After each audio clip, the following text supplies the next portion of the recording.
All right, Wednesday afternoon, and we are live. 90 minutes. Nope. This is mine. This is mine. Oh. It's all me, baby.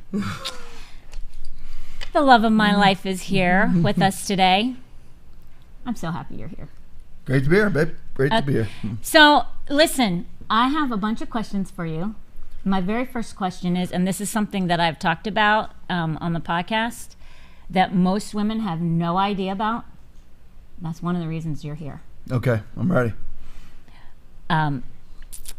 Tell women exactly how men think. Because hey, listen, I had no clue. I had no clue. How they think about what? Women. You're going to be shocked. That's very vast. You just, in general? When a man sees a woman, tell her. You want to just hop right into this? No, absolutely. There's nothing, no warm up or anything? Do I ever warm up? No, I guess not. No, all right. I never warm up. Go ahead. Lay it on him, baby. I thought we'd you started on it. Nope. We're going to go strong. Okay. We're coming out of the gate fast and furious. Well, I think one of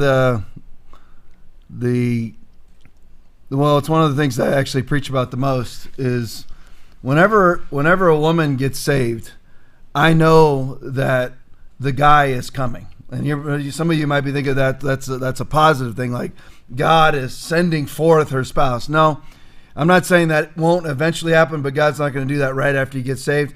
I know that the unsaved guy is coming for the girl who's now saved. I know that it's going to happen. Now, does it happen with men too? I'm sure that it does, but it happens every single time with the girl. And what women don't understand, and this is, men understand more, that you're never going to be able to missionary date. Men go to hell for lust. Women go to hell for whatever reasons they go to hell. But I can tell you how men think. So what men actually understand that women don't is this sort of thing. But I guess the way to frame it would be, women don't know what's coming at them. Men usually do. Like, men understand, the woman that's coming wants to date them. They kind of have an understanding of how that woman thinks to some extent. Women have no idea how men think. Men think completely differently than women do. Men get that women think differently than men. Women don't get that men think differently than they do. They just don't get it. They honestly think that men look at them as, oh, you know what, she's cute. No, every guy in his carnal nature is picturing the woman naked. I'm sorry, that bothers people. It just is the truth. And like, if you think that a guy is after you because, you know what, he wants to have a nice little intimate friendship, and you know, and we're a cute little, you know, and girls who think that guys just want to be their friends. No, they're friending you to get your clothes off. That's how porn is all for men. Oh, there's so many women that are watching porn. No, they're not. No, they're not. The only women that are watching porn, I am ending up screaming. Aaron, and my producer Aaron's back here too. He said, "Oh, the only." I don't scream on my podcast. I know. I'm chill. Do you want to interject? Heck no! I want you to tell them, because seriously, women who dress like in barely any clothes, they are thinking, I'm going to get these guys' attention. The problem is you're not getting the right attention. Or if you wear your cleavage, your shirt's down, you wear your cleavage. You wear your shirt really low so your cleavage shows, or like you're wearing things to make sure that your whole figure is, you're thinking, the guy thinks, oh, she's pretty. Right. You're thinking, nope. Women think, they honestly think that the man is thinking that they would, the way that they would if they saw a man scantily clad or wearing something really nice. They're thinking, you know, a woman, if a woman saw a guy wearing hardly any clothes, like some mankini down the beach, the women are going, ooh, and no matter how good looking the guy is, are going, ooh, and they're turning away. But there isn't one guy who wants to turn away from the Swedish bikini team running down the beach. Not one guy's wanting to turn. There are very different ways of thinking. So women actually think that men's tactics are for the same outcome as the woman's desired outcome. The woman's desired outcome is intimacy with a man, a deep, abiding friendship. Yeah. So you have an unsaved guy, and here's the difference between men and women. The unsaved men, and all men know what the vulnerabilities of women are. Women don't necessarily know what the vulnerabilities of men are. Listen, God is no respecter of persons. God doesn't think of the male sex higher than the female sex. It's just we all have our different wirings. It's like women are not going to hell because they're looking at porn. Every single woman that's brought into porn is brought into porn by her significant other. There aren't single women out there going, let me watch a bunch of porn. They're not. Men are thinking, almost until they are saved, and then even after we are saved, we struggle with this. They are thinking, how can I get that woman's clothes off? Or what does she look like naked? There is not one woman who looks at a man and goes, I wonder what he looks like naked. And you're going to bring up some sole exception, I know. But on the whole, that's just the way that it is. No, it's so true. Women think completely differently. So they're actually, and the men know they think differently. Only the women don't know. And you're like, Tom, come on, how would you? I'm just telling you, 25 years worth of law enforcement, overlapped with 13 years of ministry, and now another 5-6 years after all of that, mass exposure to humanity, mass exposure to watching single women be saved in my church over the last 17 years. I can tell you that women have no idea how men think. Men who are not saved, who are not controlled, those who live according to the sinful nature of their mind set on what that nature desires, that men who are in that category are thinking about one thing. It doesn't mean they're not going to want to have a girlfriend too and go out on dates or anything else. So a woman who, when she first gets saved, I'm thinking, when's the guy coming through the room? Because the devil knows the vulnerability of the unsaved man, and that he's perfectly available to be used, and he knows the vulnerability of the freshly saved woman. And women need to understand that's how men are. It might be disgusting to you. I say things to my wife sometimes. She's like, that's, when we're talking about our own personal life. And she goes, that's gross. I'm like, that's men. The example that I've used inside the church all the time is we've been married, it'll be 27 years coming up December. Every single time that I have the chance of seeing her naked, I'm there. I'm going to find my way in there. That never happens. You're never trying to find a way to see me naked. Sorry, man. I mean, that's good. But I'm okay. It's not true. No, it's true. So, I mean, it just is what it is. It's Pretty two true. very different ways of thinking. And for men, like sexual stuff is like food. It is our necessity. There's no option. Gator got to eat. Yeah, I mean, that's just the way it is. And again, it's nothing to do with women. We are, as you probably can tell on Hope's podcast that I've pirated and completely taken over. That's what you're here for. Yeah, I mean, we are not transgenderists here. We do not believe that men and women are the same. In the eyes of God, they are equal. They're equal. All are gifted, all are called, can operate any gift of the Spirit, men or women. But they do not think the same, and there are strengths and weaknesses in each version of thinking. None of what I just said was a weakness on either part. It's not a weakness. But they think drastically differently. And women need to know that going in, that this guy that they just got some talk, judgment begins with the house of the Lord, 1 Peter 4:17. So when you first get saved, or even after you're saved, and there's some guy and he's checking all the boxes. He's good looking, he's nice, he's spending money on you, but he's not saved, understand what his goal is. His goal is sexual contact. His goal is to see you naked. And that may never be your goal until you're married. If you are dating that guy, and you shouldn't be dating him out of 2 Corinthians 6:14, and be unequally yoked, even if you're dating somebody who's not saved, it may never be your goal as a woman to do that, but it is absolutely his. Absolutely. Because with men, sex is like food. and then they've got to satisfy that desire. That is just the way that is. With women, it isn't that way. It's mixed with other things. Neither one of them is weak. Neither one of them is wrong, but very different. Absolutely. And it's so funny to me because I see these girls dressed so provocatively, and they think that they just think that guys look at them so different. I mean, or they want to be hot to the guy.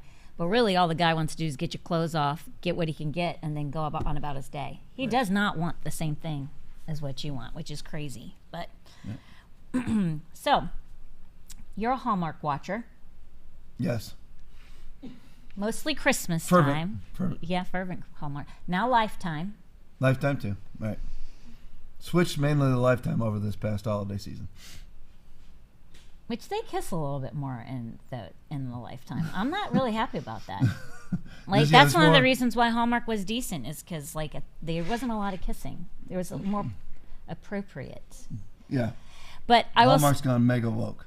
Mega woke. I mean, everybody has to have a gay relative now. Mm-hmm. Or friend. I mean, the homosexual community makes up less than 10% of the culture, but 50% of all couples from Hollywood are now gay in the movies. In the movies, right? Because it's the propaganda. No, let me just say this: I am not a Hallmark watcher. No, you make fun of me while I'm watching them, and comment while I'm watching them. But why is that? You commentate while I'm watching. Why is that?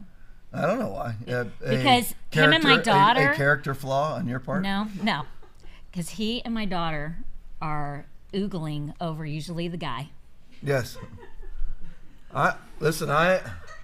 I am very, very, very. I don't know what the word would be. I'm very, comfortable. In your skin. Well, yeah. I mean, I'm very. What was that? No, nobody's thinking of the word that I'm thinking of, but I can't think of it either. So, but I'm very sure of my heterosexuality. Very, very sure. However, I have no problem saying, "Man, that guy is handsome." Like our daughter. No problem at all. You have a guy that you want Norma to date, but you think he's as good looking as she does. Yeah. Oh, yeah. I'm like, man, when she showed me a picture of him, I'm like, man, that guy is handsome.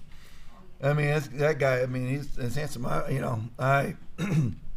But I like Hallmark movies, Lifetime movies. Pretty much only at Christmas. Maybe a little Thanksgiving, but mainly at Christmas. I like them because it's relaxing. It's fun. It's fun to watch. And then occasionally, there will be some tears. Yeah, you do cry. That's normally why I'm laughing. It's either because you're oogling over the guy, you're man crushing. Yeah. Or you're crying, which is completely ridiculous. Yeah. Okay, you know what the end is always going to be. How is that possible? Nuance. There's nuance. There's never a nuance. It's always the same. Nuance. No, there's not. There's little nuance. You can time it out, yes, it's a 2-hour movie. 2-hour high production, high quality Hallmark movie. With A-list actors and actresses. A-list actors and actresses. No. And You're lucky if there's it goes from, they'll end up in some place called, Cookie, Wisconsin or Hollytown. Holly, Michigan. It's so cheesy. So they'll end up in something like that, and it'll go for the couple that will end up together. They start off, of course, as adversaries, usually coming back to the town. One of them coming back to the town that they grew up in, and then their old girlfriend will be their boyfriend. That they broke up because they felt like they were going separate ways, so they did. And we wish they had. You could pretty much time it out that at about 1, they get together, and then they're about to kiss, and then somebody interrupts them. That's my point, though. Do you understand? My point is how nuance. Can you cry? But you see, there's nuance. No nuance. There's nuance. And One Starry Christmas, that's different. That's the only one that's One decent. Starry Christmas with the cowboy, it's about as good as it gets. And, oh my gosh! If you were in my house, the screaming. They've watched this movie, I don't know, Norma is screaming at the top of her lungs. My husband is. Okay, Tom, so Vanessa. Yeah. You know Vanessa. Yes. She's married to Jeff. So this one's for Vanessa and Jeff. A call out to Jeff. Yeah. For Vanessa. She wants to know how can you get her Jeff to watch more Hallmark with her. Listen, it's like prying teeth for me to watch with Tom. I usually make a date night for Norma and Tom so that I don't have to suffer through it. They do a lot. They do date nights out on the couch with each other, so I don't have to do it. But what can Vanessa do? So I'm playing the role of the wife to try to get their husbands. Well, that's usually right. a role anyway. Right. You're usually the girl in the relationship. Yeah, I am. I'm the one. I'm the one in this relationship that actually has a soul and has feelings. Oh my gosh. Actually apologizes. Things like that.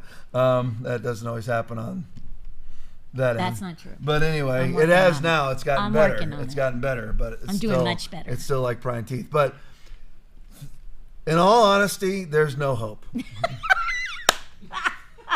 Oh, that's not good for Vanessa. I know that God is the God of hope.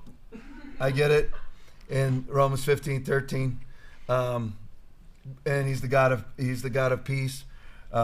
First Thessalonians 5:23. I get it, but in this circumstance, you either are or you are not a Hallmark person, and you will never change if you are not. That is so true. And I've been watching them for a decade or more with her, and she's never going to change. Jeff is never. You know why it is? It's just they don't get us. Jeff doesn't have a soul either, though. I mean, no, Jeff. When you're in sales, like you kind of like. Well, they're not going to know who you're talking about. So well, I'm just saying, it's like now. Jeff's personality is very. Oh my gosh, Jeff. Oh, please. I'm taking over. Please. Jeff is a little. Aaron, get some slides ready. We're switching to vaccines. Jeff is sweeter and kinder than me by a lot. But Jeff doesn't give a rip about nothing in life. Like, he doesn't care. He doesn't care who you are. Nothing. So he is like that to a certain extent. He's an Aaron, a Heather, and a Hope. Jeff is, so Hallmark's never going to appeal to him. There we go. Hey, monthly excess mortality. Aaron, put that on the screen. There we go. That's what we need to be. Please. That's okay, what we need Aaron, to be talking about. Hey, Aaron, Tracy, take back over. See me get one of Palestine, Ohio burned into the ground. Oh my gosh. Side by side. Listen, I will say, if you have any questions, oh my gosh. Now we're talking. Now this is a podcast. Let's get down to some vaccines. Let's talk about Joe Biden. No. Let's talk about the GDP. No. Let's get down to some stuff. No. Forget about this Hallmark stuff. No. Let me tell you about the excess mortality. No. So anyway, back to enough. Hallmark. There, if you are married to a spouse, if it's your husband or if it's your wife, and they hate Hallmark, listen, they're always going to hate it. They're always going to. Blessed are you. Blessed are you when people insult you, persecute you, and falsely say all kinds of evil against you because of me. Rejoice and be glad, because great is your reward in heaven, for in the same way they persecuted the prophets who were before you. Vanessa, they will never understand us. They don't have that revelatory knowledge, and they just don't have it. We don't want it. They do not have it. Listen though, Vanessa, you're on the oh my word. That's some good coffee. That's water. You don't drink coffee. Listen, Vanessa, you're living the high life, because it doesn't matter that he doesn't watch Hallmark with you. You're living the high life. I mean, he's strapped to me. You're strapped to him. It's pretty dang good. He's missing out. Good thing. He's missing out, just like you. We'll be fine. And so, listen, if you have a question that you want to ask, send it into the comments, and we're going to try and get as many as we can. It's about vaccines. No. It's about COVID. No. Joe Biden, Palestine. He'll answer WEF. them. Anything. No, he'll answer them. His podcast is on Tuesdays and Thursdays at 8:30 to 10, and he eats up every single hour or minute. 90 minutes of fury. And then Saturday nights. Say it right. 90 minutes of fury. No, 90 minutes of fury. Of yelling. And high five. No, I'm not high fiving. High five. No. Tom, you can't even get me to do it in front of people. I'm not doing it. In private. She never will high five me, ever. I'm not high fiving. Tracy, I'm not high fiving. No, it's Valentine's Day is past. I'm not doing it. I do not high five. So cheesy. Oh my gosh. He does that on the bike. I told you. I'm not high fiving. High five. I'm riding the bike with you. No, I'm not doing it. I'm not doing it. High five that you won't high five. I'm not doing it. Okay. Come on. Get it going. I don't want any dead time here. Let's go. Okay. Tom can't I plead the stand... fifth. Okay, that's hurting my people's ears. Tom doesn't like any time where there's no communication going on, no dead air. Like when he's with Pastor Rodney doing like any podcasting, Pastor Rodney's just sitting there scrolling, and Tom's like, is somebody going to say something? It's okay to have no one saying anything. All right. It's okay. It'll be all right. Next question. Do you believe in soulmates? And if yes, how do you know that you guys were soulmates? I really don't belong on this podcast. Do you believe in soulmates? No. Anything that's not in the Bible, I don't believe. Period. If it's not the Bible, I don't believe it. If it was in Matthew chapter 11 verse 23 that there's a soulmate, then I believe it. But no, I don't believe in soulmates. I believe you pray your spouse in.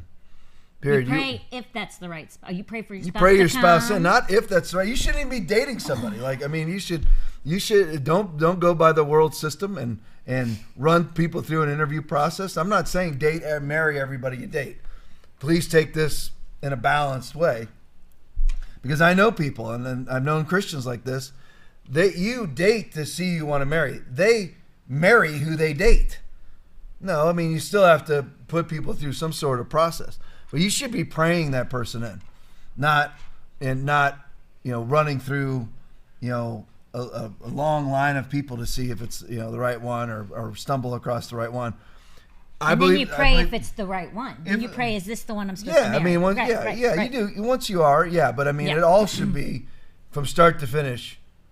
God, send me the one that you want in your timing, not, it's him. It's up. There's certain times or seasons, of course, that are in his own authority. Acts chapter 1, verse 7. So it's not a matter of, Lord, send me one in 2023. It's, Lord, send me your spouse in your timing. Period. That's it. And then kick back and enjoy your life. And if if there are dating options, of course, if there's the only dating option is a sold out born again believer. So in some ways that would sort of be a soulmate. But I'm saying that a lot of people, when I ask them this question, they come up to me, hey, Pastor Tom, I met this new guy, and he's just great, and he's sweet, and whatever. And I go, well, where is he staying? Is he saved? And their first word is well. Well, okay, why would you ever go on the interview process prior to the date should be, are you saved? Yeah. I mean, period. Are you saved? And then even if they are saved, are you equally yoked? Of course you're unequally yoked if the person is not saved. But if the person is saved, but you're not on the same wavelength spiritually, you pray, you do the 4 essentials, prayer, Bible study, worship, fellowship. They never do. They're barely hanging on. Christianity is more recreational to them. They show up when they want. You should never date that person because they're very vulnerable to sin. And you should not be dating that person. No, I don't believe in soulmates. I believe that you should. I mean, there are certain... When I was dating, there's certain boxes that had to be checked. The girl had to be hot. Period. If she's not, I mean, hot to me. Okay, I mean, I think Hope's hot to everybody, but I'm just saying that hot to me. The girl has to be hot to me, right? So I love you. That had to happen. And you're like, Tom, was that number one? In all honesty, yes. That was number one. I mean, she'd have to be attractive to me, physically attractive to me, So that would have to be there. And again, and there's people who are wanting to be married. Boy, I may get you in trouble here. No, this may ruin your podcast. You're bringing me on. It's dangerous to bring me on the podcast. No, I get myself in trouble. Don't you worry about it. Like if there's people who want to get married, but you're 150 pounds overweight, forget it. I know that sounds horrible, but listen, I mean, it's just, and I'm namely speaking about women. Forget it.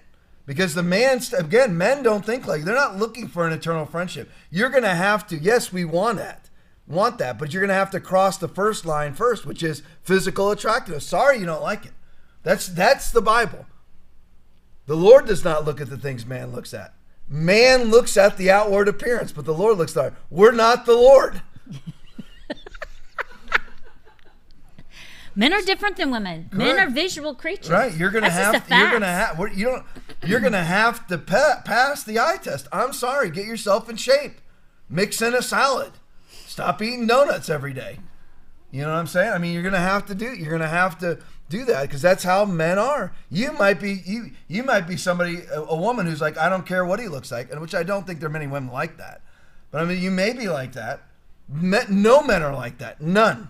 You're like, well, I knew this one. This one, you've known thousands of men, and you know one, and you're going to advocate for that one. But I would say if they knew that one, would they have dated that one? Right. I would say to the girl, if you knew that one guy that picked outside of that box, I would say, would you have picked him? Because he's probably a girl.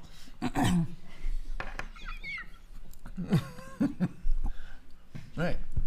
So, I mean, that's the thing. So, back to the original question. No, I don't believe in soulmates. I do believe that people now also, once the girl gets past the eye test, then I'm looking at how compatible we are. Now, Hope didn't actually do well on our first date. She touched me way too much, and she punched me.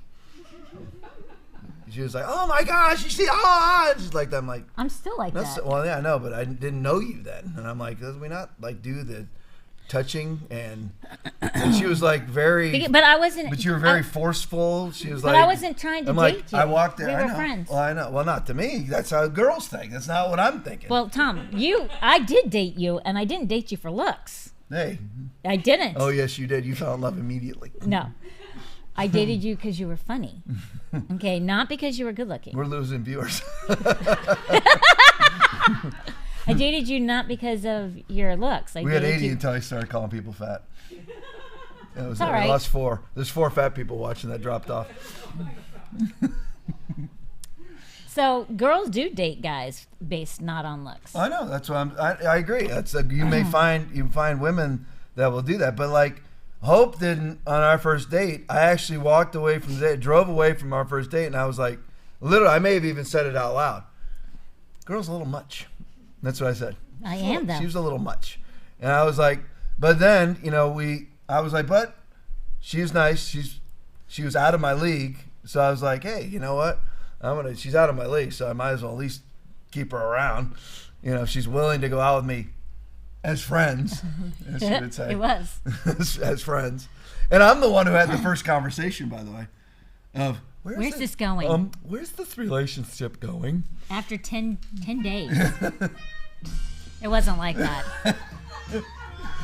It was not like That's how she felt the entire time. Just like that. I literally was like, why don't we just go out, have some fun, and see where it goes. And I remember thinking to myself, oh my gosh, am I in a high school relationship here? That's right. We were 25 and 24. It was rough. Yeah. But then I just was like, we could talk. We made each other laugh. And then we developed a really good friendship that has to be there. If you are one of these people that you're saying, well, he's my best friend, but he's not, stop playing a con game. If the person is either really is your best friend, don't fall in love with what you want to fall in love with. Fall in love with the person. Like make sure that it's reality. Yeah. That she or he really is your best friend. Don't be just like, that you want them to be your best friend. And that's what's cool to say at Bible studies. Yeah, I'm just so glad. I just want to thank the Lord that I'm dating my best friend right now. And that's not the case. You're like, Tom, where do you get this from? Human inundation for the last 30 years of my life in pastoral ministry and law enforcement. People are just, they date what they want. They call things, it's actually like a counterfeit of God out of Romans 4:17. The God who gives life to the dead calls things that are not as though they were. Christians are doing that with people, calling things that are not as though they were. If you're fighting all the time while you're dating, I've known many people like this over the years, both before and after being a pastor, that fought all the time while you're dating. You're not compatible. You are not a soulmate, even though I don't believe in soulmates. Dump the person now. If you're sitting there for 3 years and or however many years, and the girl wants to get married but you don't, that's because she's not the one. Dump her, or vice versa. Dump him, dump her now. Don't marry the wrong person. You are better off being alone. I didn't get married till I was 28. We dated for 3 years though. Right. On and off. On and off. Yeah, because you kept breaking up with me. I broke up with her a few times. Okay, so here's the thing. So how do you get the best friend relationship? What does that like, how do you get to that place? Because for us, we were best friends, although it was more than that. Like, we were best friends. Like, right. we talked every day right. for long periods of time. I mean, we never did anything but talk. We were pure when we got married. But how do you end up marrying your best friend? How do you do that? Well, I do think, especially since you're a guy and girls don't know how that works. Initially, like for me, I had to cross the hurdle because I was like on our first date, I was like, she's a little much. I like her, but she's a little much. So I had to give you a chance. All right, like that. Yeah. Not that you were looking for me to give you a chance, because we were just friends. So we were. Yeah, but I had to. So you may have to, but. It was very marginal effort. If you're having to give a lot of effort, that's not your friend. I'm not saying you can't be acquaintances or, have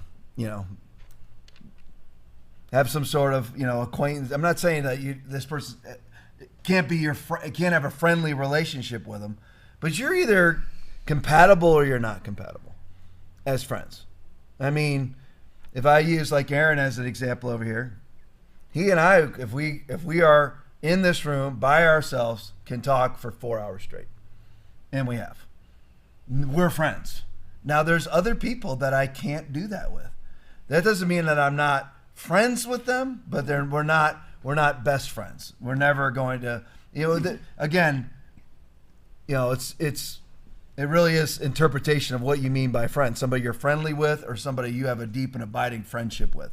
I'm talking in this context, a deep and abiding friendship, which you have to have if you're going to marry somebody. You have, not pretending. I mean, you're like, Tom, why are you on this? Because Christians are oftentimes just con artists to themselves. I'm preaching a series now about being your own false prophet. They talk themselves, well, we're just best friends. No, you're not. You fight all the time. You're not best friends. You're not even comfortable around each other. I've been in rooms where the wife tells her husband to shut up in front of everybody. And I'm like, how did you two ever get married? Because they never had somebody like me telling them not to get married. I've refused to marry people. I tell people, don't come and ask me to marry you. Because if you do, there's a prereq sheet that you're probably not going to pass.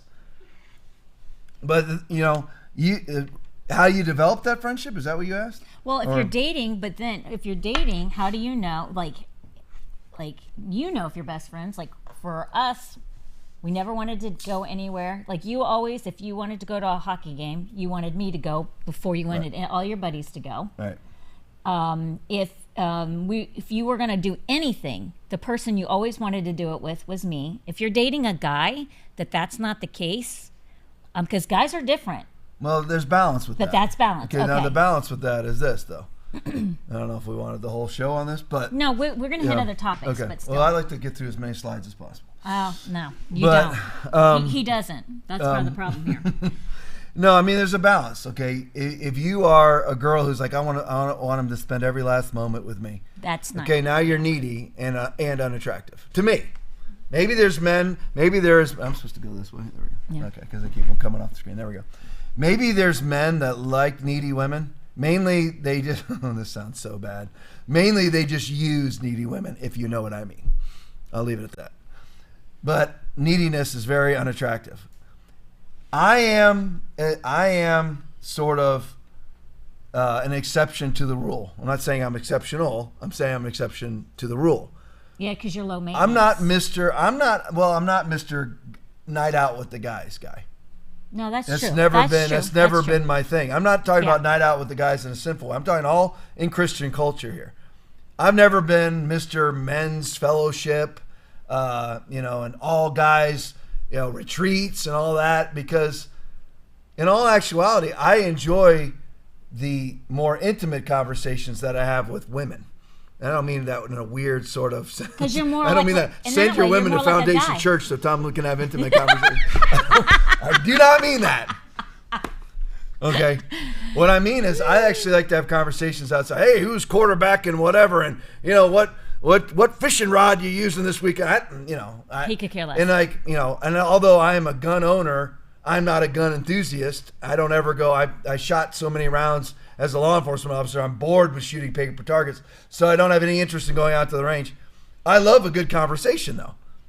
So it's just a balance. If you're a girl who's like, this is so vast, but you just have to be like, you have to be comfortable enough to trust the person, and be free enough that if the person defies or breaks that trust, that you're confident enough in your relationship with the Lord that you just move on. Like if with Hope and I know that if I left today, just took off, I told her so she was not out calling the cops looking for me. I said, Hope, it's over. I'm leaving. And drive off. Okay, she would want to know why, whatever else, but she would move on quickly. She would. She'd move on. And there's Heather, amen. And why is Heather over here amening her? Because Heather's the same as Hope, just 15 years younger. Okay, same person. They both somehow, they avoided the well of souls that the Lord gives. Before I formed you in the womb, I knew you. I'm making up well of souls out of a movie. I'm just saying they avoided and didn't receive a soul. They don't have emotions. They don't have feelings. So they would just move on quickly. And for Heather, it would just be a list. She always has a list of things to accomplish. Move on from Travis. Check one. Done. By day, whatever it is. Right. Be remarried. Yeah, whatever. That'd just be get over Travis, step one. And Hope would move on the same way. Those are the most attractive people. So you got to be able to allow him, if he wants to hang around with his friends. Or he's going to get sick of you. But the guy, if this is marriage material and moving towards that, now at the beginning, you shouldn't even be thinking of it. It should just be basically a dating friendship. Right. As you are moving more, you need to see him prioritize you.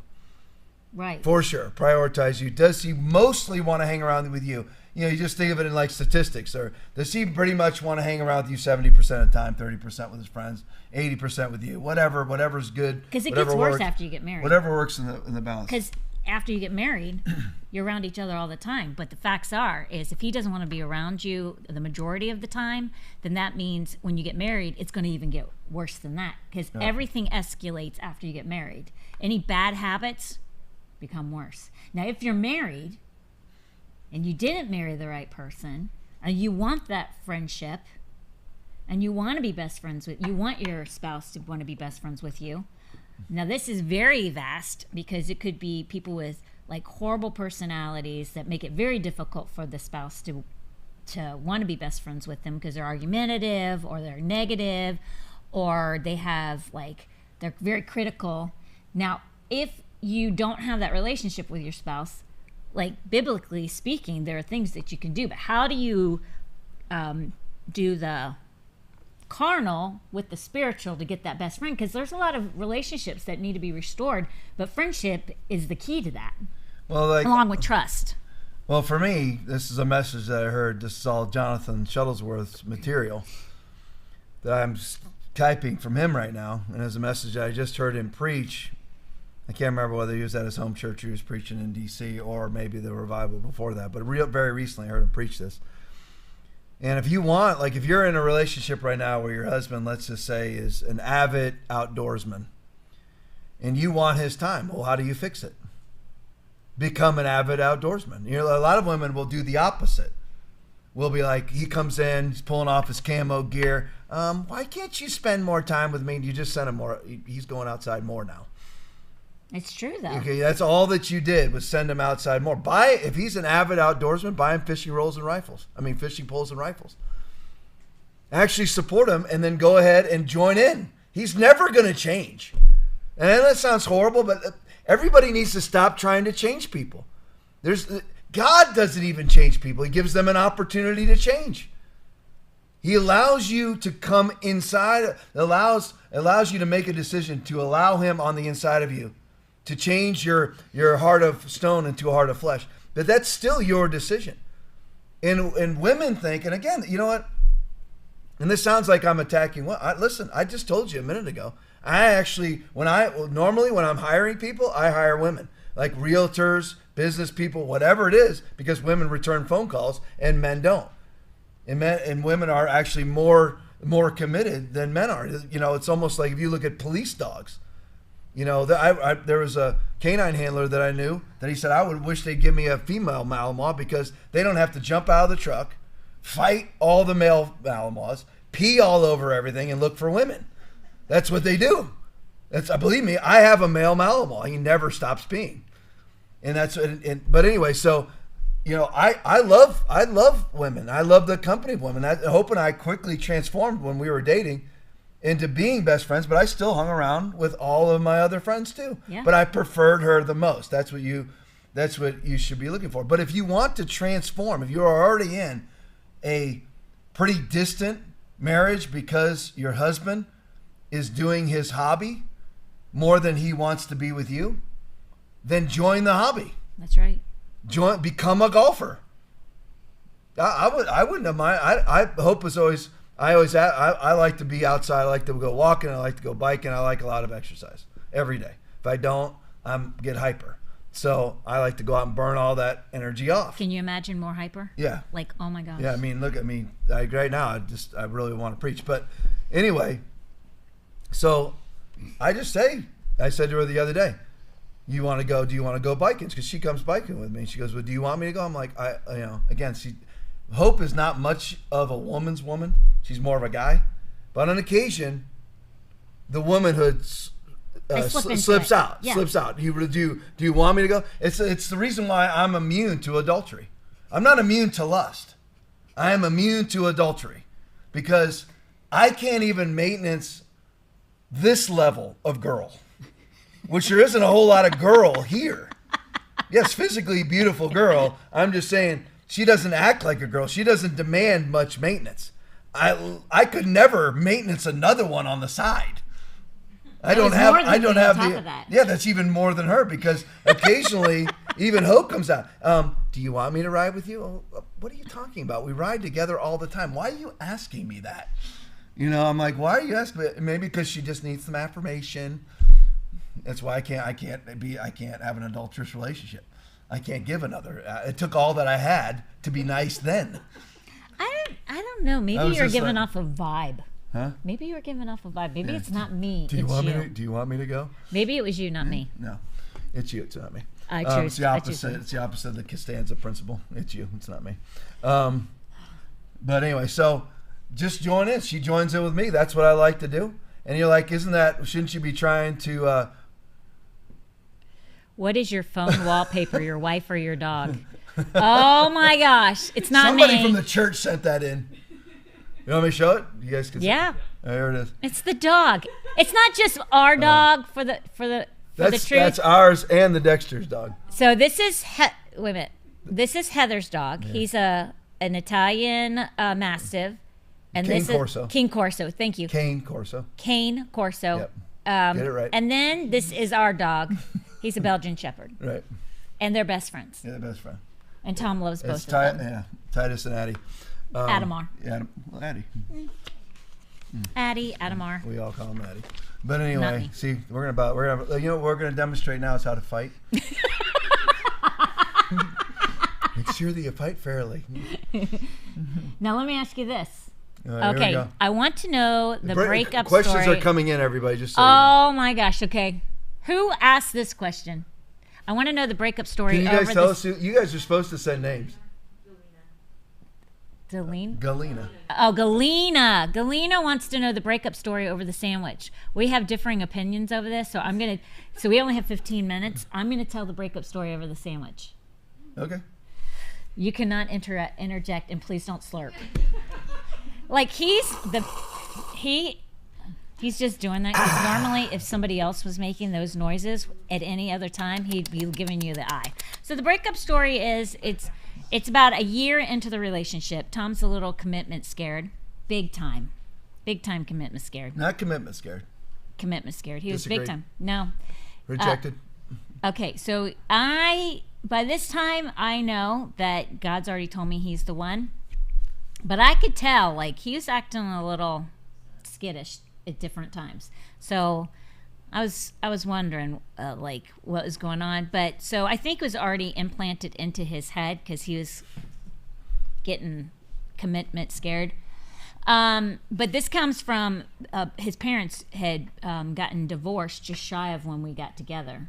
So he was really nervous about marriage, the whole thing, just because of his parents recently divorcing. So we go off to a youth convention, and we're both youth leaders, and it's with all of our friends, the pastor and his wife, is a whole bunch of us go to this. So felt he was in a safe place because he knew if he dumps me, which we ride together there. We have a cooler. See, back at this time, I didn't have a job. This is lengthy. He did. So we fill the cooler up with sandwiches and all this and drinks, right, to save some money. It's me. So, and Tom doesn't care about spending money, but at the time, I didn't have a job. So here we go. So he rides up with me. So I already hate the fact that we were bringing a cooler full of sandwiches. Go ahead. He didn't argue it because he was on a diet. So here's the thing. So we go up there, we drive my car. Lost 5 viewers I since don't you care. started to talk. We drive my car. This story has to be told.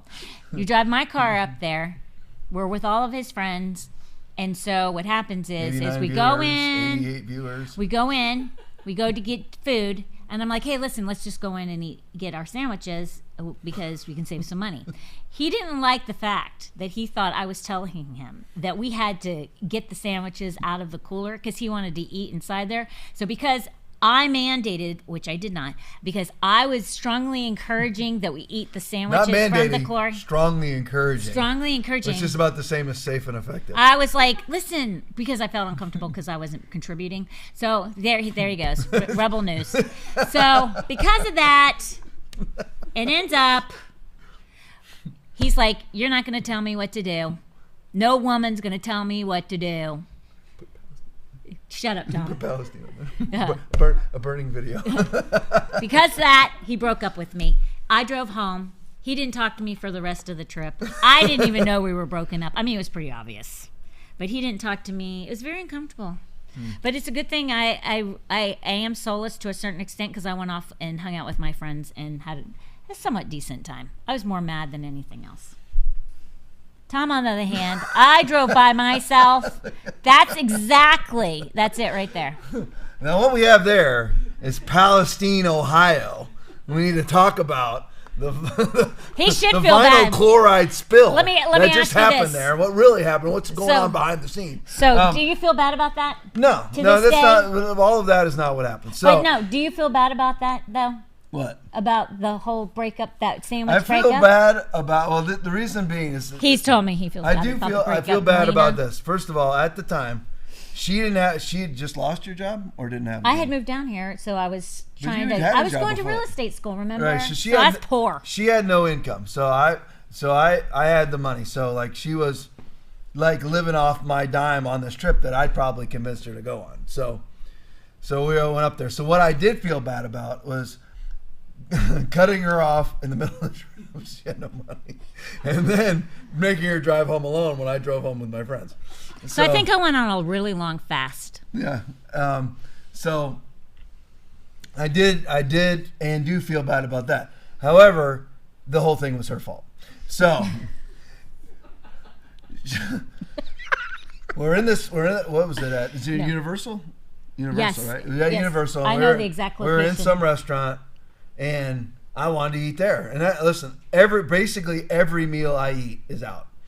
I don't eat anything from inside the house unless it's in a bag. That's it. I really don't eat anything. So everything I eat is out. So I was like that then. And I'm like, when I want to eat something, and that stuff looked good to me, I want to eat it. And Hope's like, we need to go out to the car and eat our sandwiches. And she sounded just like that. We need to go out to the car and eat our sandwiches. Just like that. Just identical to that. So I beg to differ. no, but she wasn't, of course, to that extent. But she was insistent that we go out there, and I'm like, no, I don't want to. And then so Hope, she can say whatever she wants. She's no shrinking violet. She's not going to just let it go because you say it's not what I want to do. Then once you tell Hope it's not what you want to do, then comes the dissertation of why it is what you should do. And the numerous reasons why it is. She doesn't realize it. In my home, there's 4 people. 4 people, a dog, and a cat. But the 4 people are like this. Norma and I, my daughter and I, are quiet. You're like, Tom, you yell all the time. Not anywhere else but in front of a microphone. Super quiet. I'm quiet. Norma's quiet. We talk at normal volumes. Hope and Tommy, my wife and son, I have to regularly tell them, listen, love you, but I'm 2 feet from you. 2 feet. My son and I'm a night owl, so I'm up all night. We go walking. It's 2 o'clock in the morning. And he's telling me a story about learning a new jiu-jitsu move. And I'm like, dude, you're yelling. It's 2 o'clock in the morning. People's windows are open because it's cool outside. You are loud. So she was probably loud. All right, an elevated voice. And I'm like, no woman's gonna have me hog-tied and branded. Hoya! So that was that. And, you know. So he broke up with I broke up over with sandwich. that. I broke up with her for saying that I wasn't sweet. We didn't break up. Well, we did, but she showed up at my house. Oh, because we have a Redskin game we were going to go to. Yeah, there's another one. So we're driving home, and she says, she's like, I don't know what her deal was, but or what was happening, but she goes, "You're not being sweet," and I'm like, and I just like, that's it, it's over. I'm like, yeah. So I just like, you know, what I do immediately is just ghost them. It's ghosted. Like I'll stop right then. I'm even in your presence, and you're ghosted. Like, I mean, it's your ghost. So, I mean, it's over. So, but we had Redskin tickets for the following day in Tampa Bay. This is back when the NFL was good. I think it was Miami. No, it was in Tampa. Was Tampa Bay? It was Tampa Bay. Oh. It was in Tampa. And so I'm like, the next day, I'm like, there's no way she's showing up at my house. It's like a noon game. She has to show up in the morning. And it was like a preseason game. So it was like on a Saturday or something. We're both Redskin fans. We're DC. both from Virginia. DC, Virginia. I'm born here, but but really, we grew up in Virginia, so we're both Redskin fans. And I'm like, there's no way, because I mean, I've ghosted this girl. Like it's over. Like I didn't speak to her. Done. I would have never shown up the next day. I don't care. Hope's like, well, I have a ticket. That's right. You have my ticket. I'm going. So I'm like, I can't believe I'm sitting there at my house, and I look out the window, and she pulls up. I'm like, you got to be kidding me. And I hated her. I'm like, get out of my driveway. You know, and I didn't care. I'm like, is she kidding me? So I even asked her, I'm like, really? She goes, well, you know, we have game tickets. I want to go. So I think it was dead silent the entire drive up to Tampa. I didn't care. And like, I don't think the ice broke. I don't care. Until I think I told her that she would look good in one of those cheerleading uniforms. I have fun. I don't care. And then we were good, and then we dated for months and months after that until I broke up with her the next time.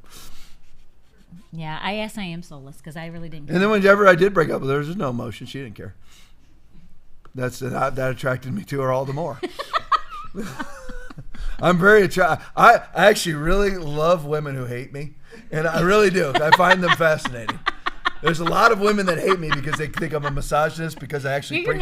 I actually preach the Bible.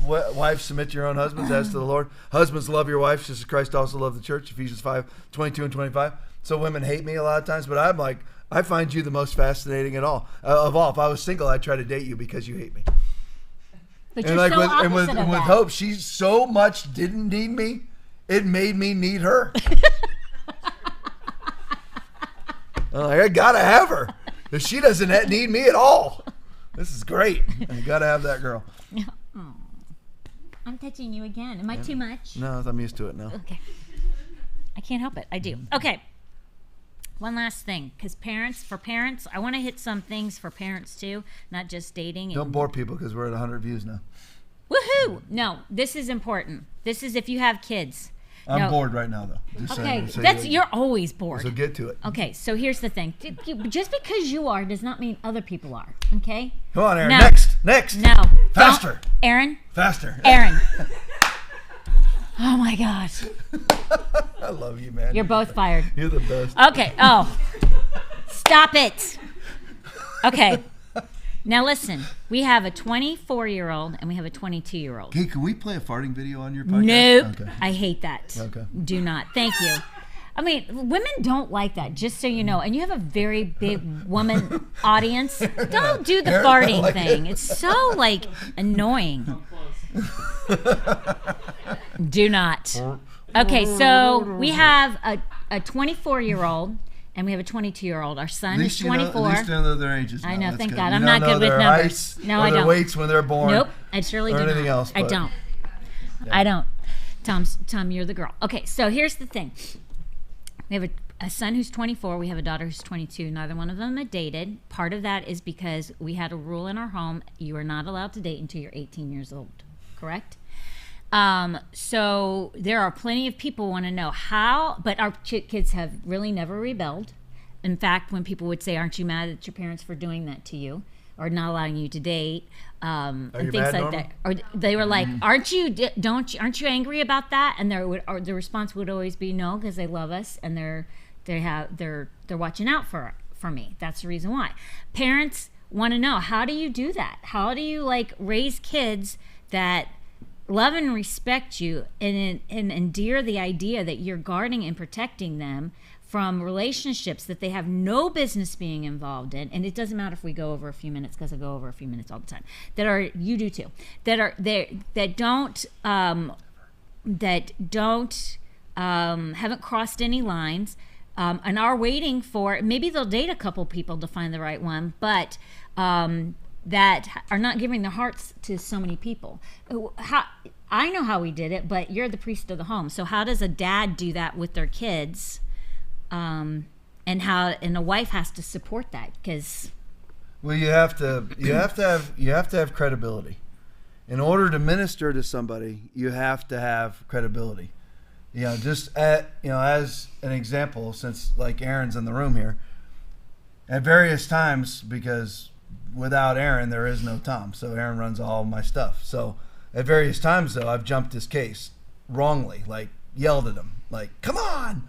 or "You should have had this done," and I'm always wrong every time, because it really is that way. When it comes to anything like this, Aaron's always right with it. He really is. So I've had to go to him. It gives me credibility for me to go to Aaron and say, "Hey, I'm sorry, I was wrong for saying what I said." That gives me credibility to minister to him, to be his pastor. All right, it gives me credibility.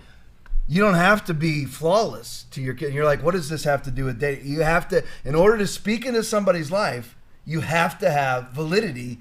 You have to have credibility. So you have to be a good Christian man or woman and husband and wife.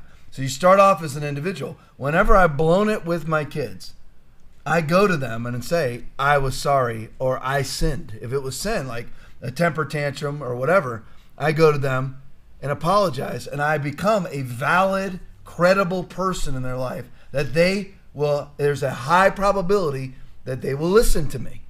They haven't seen me run around on my wife. They haven't seen me be a hypocrite where I'm telling them one thing and living another.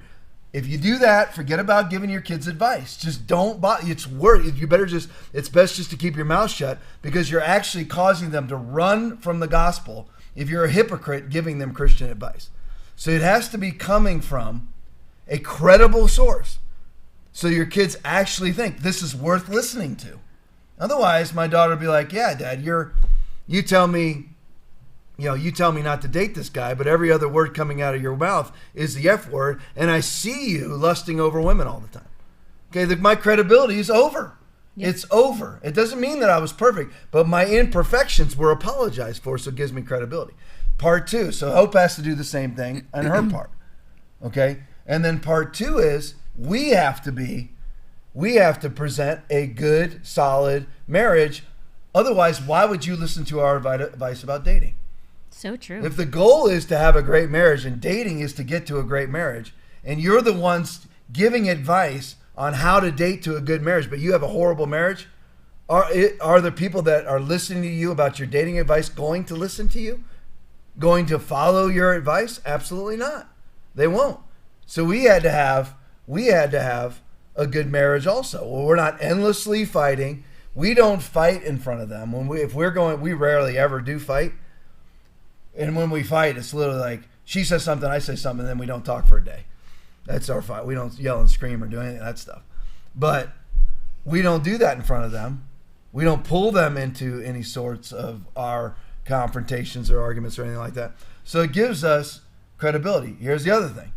I don't lose battles. That's right. That's Every huge. other parent does. I do not lose battles. My son is a cage fighter. He's won 5 straight fights. He does what I tell him to do. Can I beat him up anymore? If I fought my son, I would be conscious for 7 seconds. If I was lucky, and that's if he didn't connect immediately. That's if I fell to the ground and got in a fetal position. I'd be conscious for 7 seconds.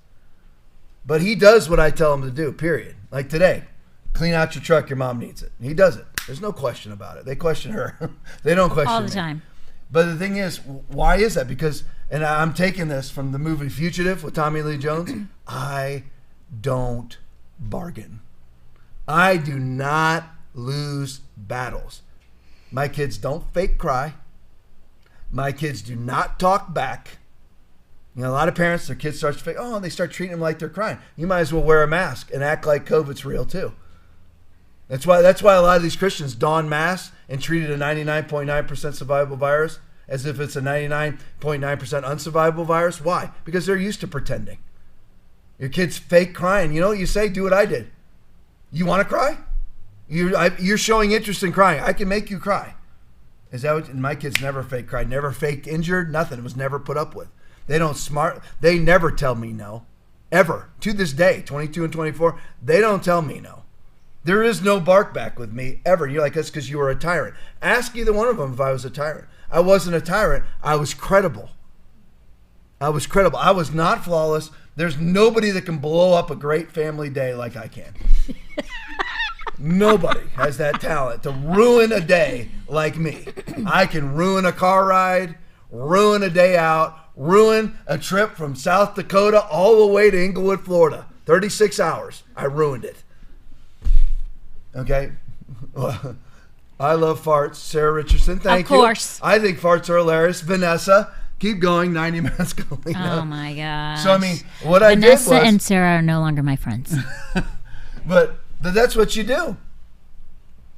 You have to be credible, and then I don't lose battles. When my son, Norma's never told me no, and Tommy told me no once when he was 2.5.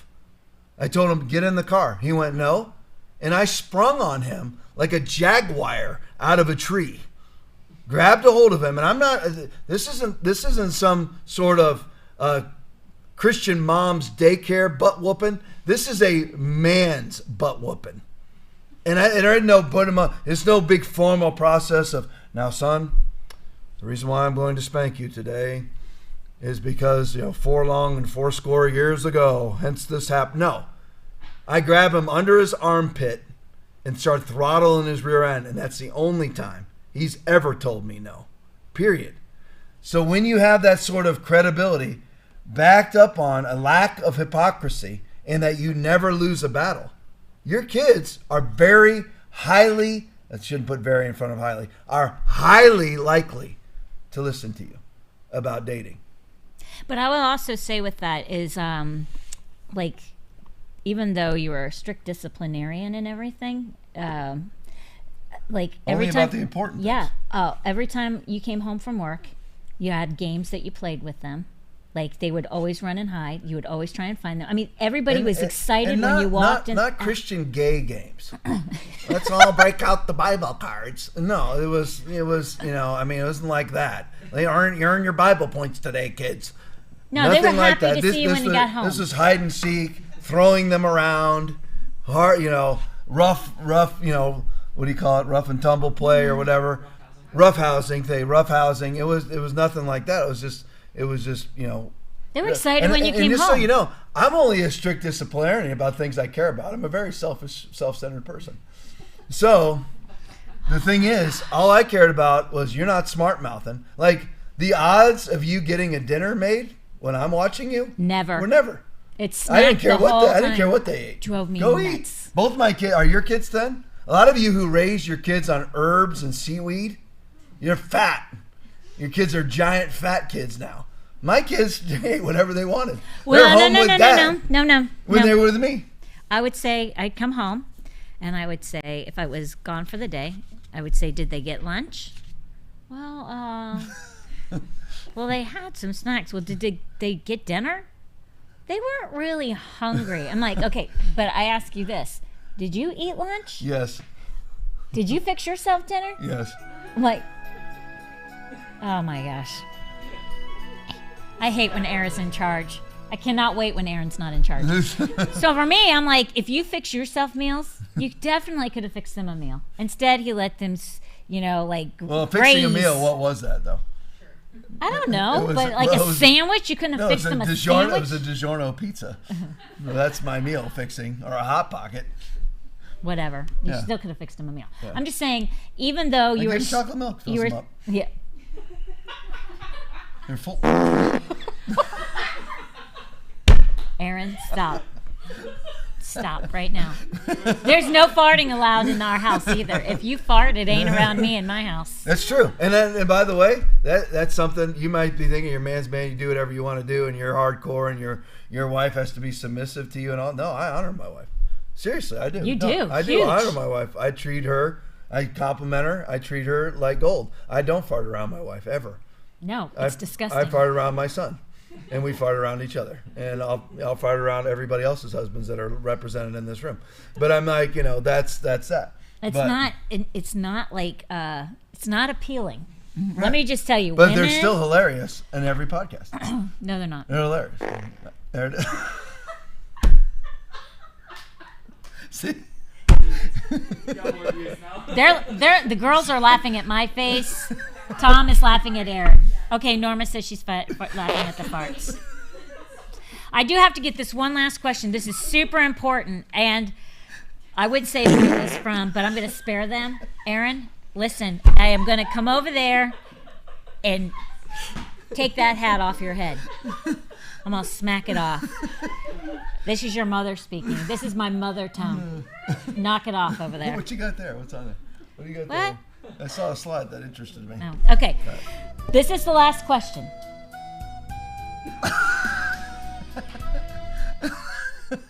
Are you going to play it were you playing that while I did my last question? Okay. Is there anything off limits in the bedroom for married couples? And when you've been together for a long time, it can get boring or monotonous. Can you even focus on this question? Yeah, okay. How far is too far when you're trying to spice it up? Anything anal.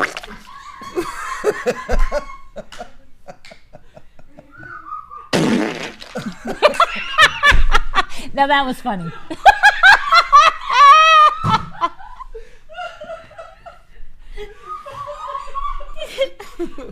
There you go. Nobody's in chairs anymore. They're all on the ground. Except for Aaron. Hey, and Tracy. I'll just put it to this way. First Corinthians 6, 9, and 10. Sodomites will not inherit the kingdom of God. There you go. That's off limits. And just so you know, nothing else is. I'll leave it at that. I thought sodomites pertained only to men with men. No, I'm just saying that's what the Bible says. It doesn't say just men on men, but I mean, that's, for me, I mean, that's where the line is. You know what? I mean, there's things that are biologically approved for entry, and there are things that are biologically approved for exits. And that's it. So things that are biologically approved for exits should not be receiving entries. You know what I'm saying? So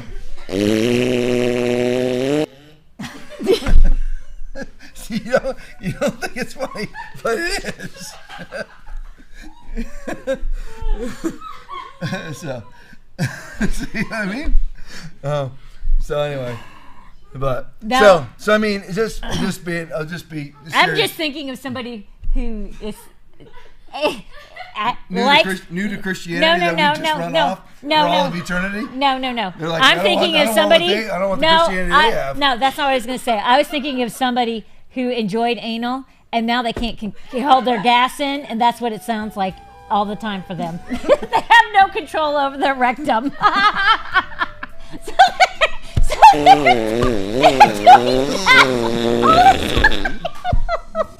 You go, literally, people would accuse me of going to the depths of depravity. I do not even go to that level. But all I can think is somebody's butthole. Okay. What are you doing? What are you doing? They can't control their gas anymore. That might be a problem in the boudoir. Not being able to control your gas would be a problem for sure. Oh gosh. Okay. All right, but anyway, listen. Here's the thing: is how do you like spice things up? And I'll just be honest with you. I am actually. 27, 26, is it 27 we're coming on? 27. 27 years that we're coming up on. I've lost no interest. None whatsoever. Because Hope is pliable. She does, the stuff that I want her to do. Norma. and I do the stuff. In here. I do the stuff that she wants to do. Now here's the thing. It's what you want to do at the moment. It's not like, okay, here's our cardboard cutout for all of eternity. It's what's great right now. And upon request, Hope does what's great right now, and it changes. Especially guys. I mean, I like certain views. I like certain whatever. Get on it. You're married. You walk the aisle. You pledge your life to this person for the rest of the time you're on earth. Get busy. You know what? Well, it's embarrassing. What's embarrassing? You've already seen each other naked. What could be embarrassing about it? So me, you want to keep things spicy? Don't buy some book. Go upon request. And I'm not just talking to women here. I'm talking to men.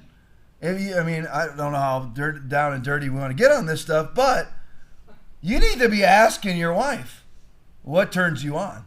Because chances are, if she's just sent that question in, there's a problem. You know what I'm saying? And you need to be able to discuss. Hope and I discuss everything. We have had hardcore sex talks that were mainly brutal for her. In all honesty, right? Not really. I mean, they weren't. No, I mean, they didn't really hurt your feelings that much. But she's like, "Well, you mean I've been doing it wrong for 12 years?" Yeah. I appreciate the effort, and you're always trying. That's true. I'm like, yeah, I mean. I think I am. I mean, soulless. The great thing about it, yeah. The great thing about our marriage is everything is upon request. Like, I've always known from day one, over the last 26 and a half years, that if I want sex, I can get it. That's it. I don't have to go through. Most of you women out there, you got a 12-step procedure. That's not the case with the women that are in this room. The women in this room are great wives. But there's a lot of the women that are in this room is Tracy and Heather that are married.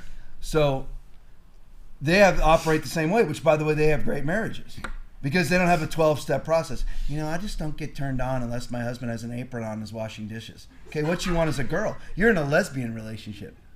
You know what I'm saying? I mean, that's the thing. So we are just open about everything, not to be gross, but touch here, touch there, don't do this, don't whatever it may be.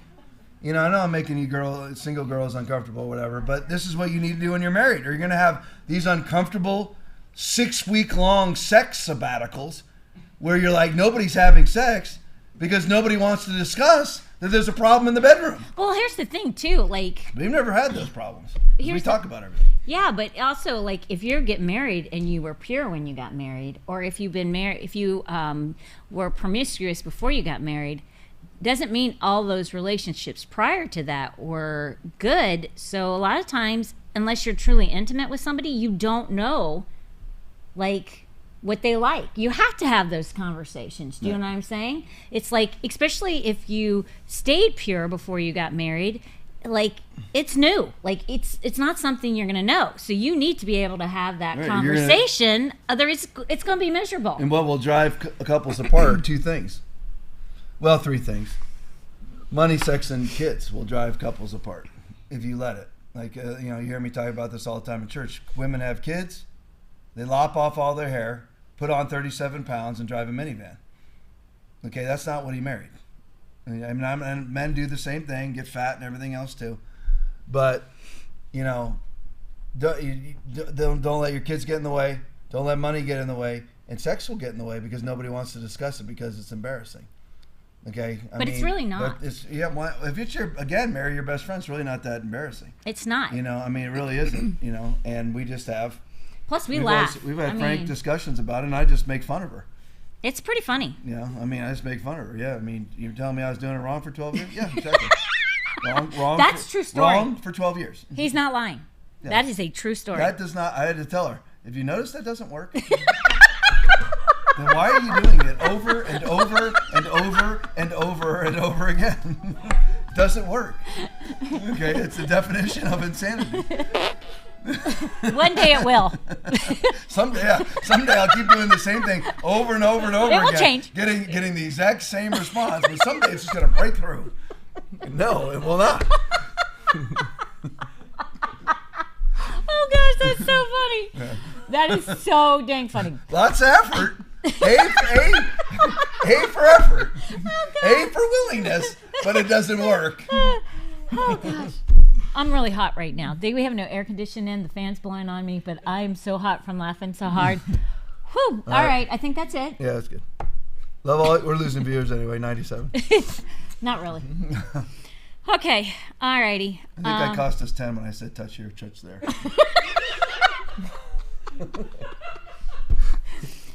Okay. Close it up. Friday, we're going to have Bia on.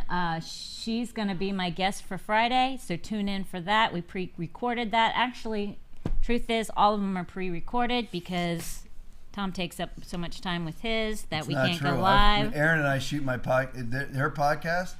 She's gone for the entire day. She leaves at 9 o'clock in the morning, comes home at 10 at night. I'm like, what are you doing? Erin and I come in 20 minutes, 20 minutes before the podcast.